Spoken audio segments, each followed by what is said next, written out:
beaming into your mind like a ray of cosmic revelation, smashing through the mainstream like a comet of prophecy.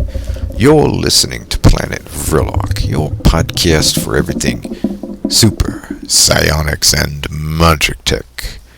Yes, welcome to my show. Tonight I am continuing the conversation on psionic splicing. We're talking AI and psionic splicing. If you haven't already had the marvelous fortune to purchase my pre-order of psionic splicing, then you should do so soon.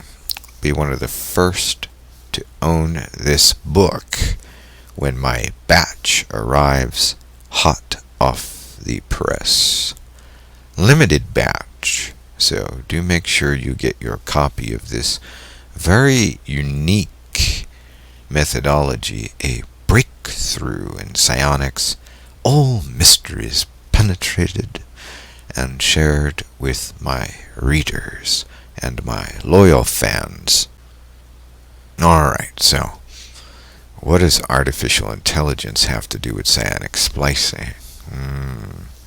Yes, well, previously we spoke on the topic of medieval grimoires and ancient tomes being converted into a new system of Magick in a way that goes well beyond the traditional radionics and even the extraordinary discoveries in psychotronics.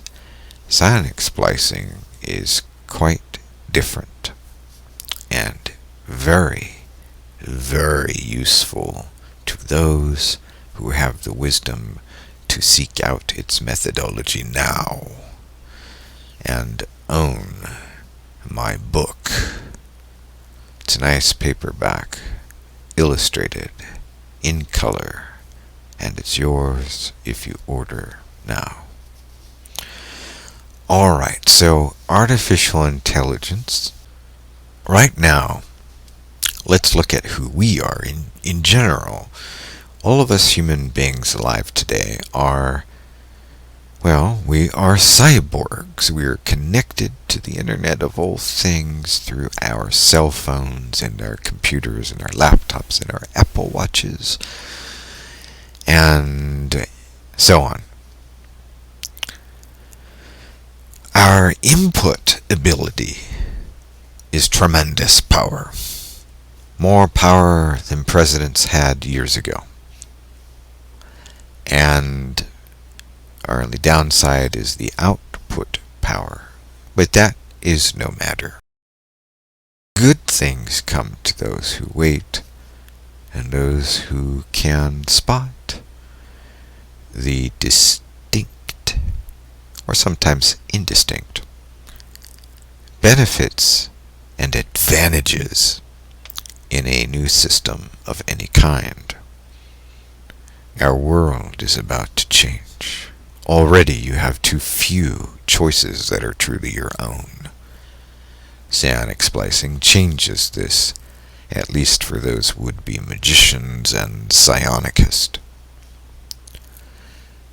So here we are, all of us cyborgs, ever moving forward, becoming more and more part of the Borg of the hive.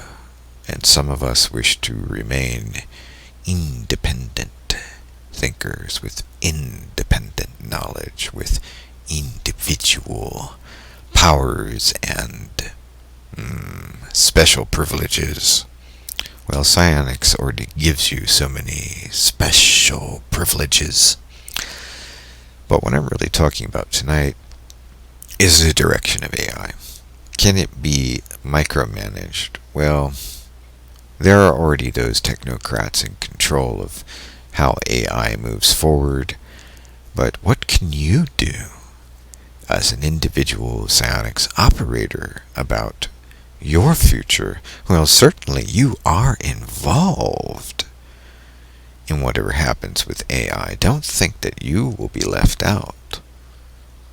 It's only that what you think or believe or what you say doesn't really have much weight in the...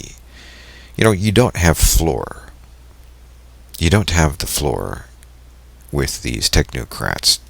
They're not interested in whether or not you agree or disagree with their choices about moving forward with artificial intelligence, whether it is dangerous or perfectly safe.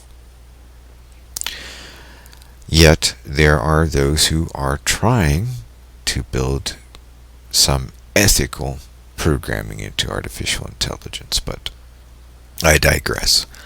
The thing of the matter is this: with the current AI, you may, using psionics, splice what you want from AI. Now, how do you get it to manifest? Well, there are a number of ways. There are outlets for this. There is the world circuit, which I teach in my club. You can join my club at vrilock.club to learn more about that. That can be your output. Another is that you can work with humans, human inventors, world-renowned human inventors. Let's not name any names. Elon Musk, and the various tech giants. And you can place your output to these tech giants and see if they manifest and build into AI what it is that you would like manifested. So in other words, what I'm saying is, you take those good attributes, the good qualities of emerging technologies, and you isolate those potentials or existing instances, and your output triggers events that will manifest based on certain actions that are taken in the world. We sort of get into an advanced area of radionics here, but more so at the psionic splicing, so the operator is more heavily involved in this. The thing of the matter is, what happens is the world will manifest the results that you're trying to achieve by using psionics as your platform. I don't suppose it would do any good to really put AI on the output, because it isn't really a localized thing, and humans tend to be more easily influenceable in that regard as far as psionics. Though if you do read my book, The Wondrous Wheel, VPG3, I do teach telemechanics in that book, mind over machines. But for the most part, psionics is mind over minds, mind over human. So you're going to direct your psionic output either to humans, or to the locations where they'll be at, or to the world circuit where AI is expected to go global. Remember that movie, The Terminator?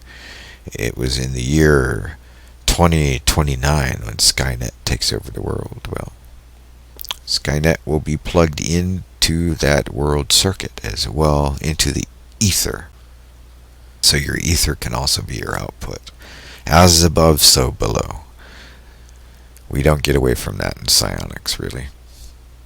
Not exactly. Well, there's some shortcuts, but, learn more in my club and I'll tell you all about it. Vrilock.club.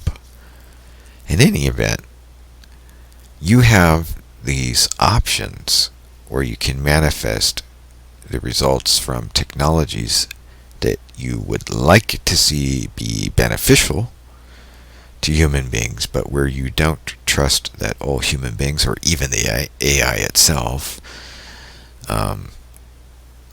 would do a good job without being so heavily monitored by a highly moral overseer. And as we all know, most of the overseeing is done by people who are concerned about their payoffs. So, if you want to be more certain of your future, you have to invest some solid, focused thoughts and psionics methodology. Thank you for joining me on Planet Vrilock tonight.